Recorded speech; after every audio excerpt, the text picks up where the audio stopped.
in the Filipino martial arts, there's basically 4 ideas or principles of disarming. The first one, and the most obvious one, is simply me breaking his hand. Just striking his hand and going after the other hand as well. It's often called taking the fangs from the snake. What we're going to talk about is the 3 principles that are about stripping the weapon out of the hand itself.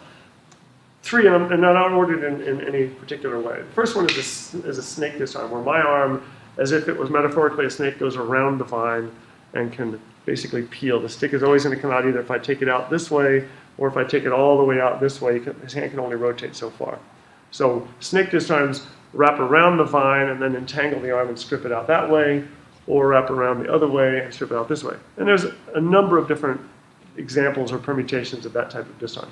The next one would be a vine disarm, where I'm using the vine of the rattan as a levering tool to strip the weapon out that way. Again, a number of them. You can do it with the puño. Same idea. I'm using the levering of the vine itself to strip the weapon out. The most efficient and the hardest to counter is the snake disarms, and the vine disarms are very easy to counter. If he does a vine disarm to me, I can easily counter him. So it's very simple. If he does a snake disarm to me, I can easily counter him and then disarm him again. Okay, so it's easy to counter those disarms. So when he strikes to me, it doesn't matter when it happens. Whether I struck to him or he struck to me, it doesn't matter. A strip disarm, I basically take control of the hand itself, and using anything I can to use his weapon as a lever, I can strip his weapon out. So I can either use the stick, I can use my hip, I can use my shin, I can capture it with my foot and do it this way, I can use my puño over here, I can use my puño this way. Any number of ways I can strip it out. The key thing when doing strip disarms is I don't want to actually elicit a countering response from him.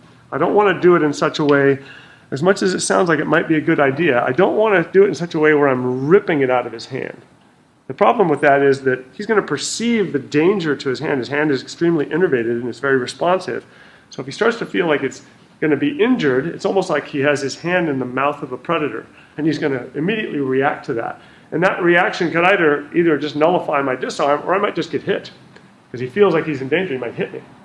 Okay, so he stops thinking about this and he starts thinking about attacking me. If I'm disarming him correctly, and you can see, compared to my hand, Roel's hand is a big solid piece of meat. So he's the perfect person to demonstrate on, because I really break it if he can, that's it.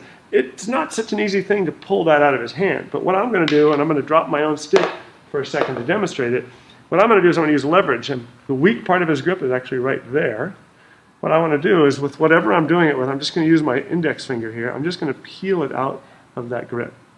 So I'm not actually ripping it through his grip. Again, just an index finger. I'm just peeling it around his grip. So that principle is going to be present no matter how I got there. So the permutation is immaterial. However I got there, if I got there this way, I'm still peeling it out just like that. So before he even realizes he's disarmed, the stick is long gone. But if I do it this way, if I go against his grip, he's going to either counter me, or he's going to feel this and he's going to change it so I can't use it. But the way I do it, before he ever feels it, it'll be out. He can't really feel it. And I don't really need a weapon. Again, the levering, so he comes to strike to me, so I might hit him here. I can do it here. It's the same disarm where I might catch him and lock him up this way. I can lock him.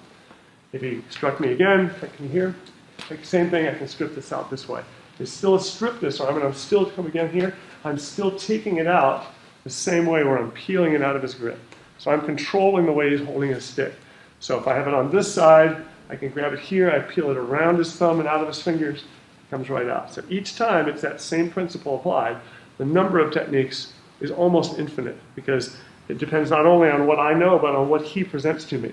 The stick might be here, it might be up here against me this way, I might have it here. There's so many different possible permutations that it could come from that I have to understand that. So I could disarm him here, still a strip disarm because I'm pushing this out now here. If I was here like this, I can just grab his puño, still a strip disarm. Same principle exactly. So you say there's 4, but just strip disarms can be thousands of disarms.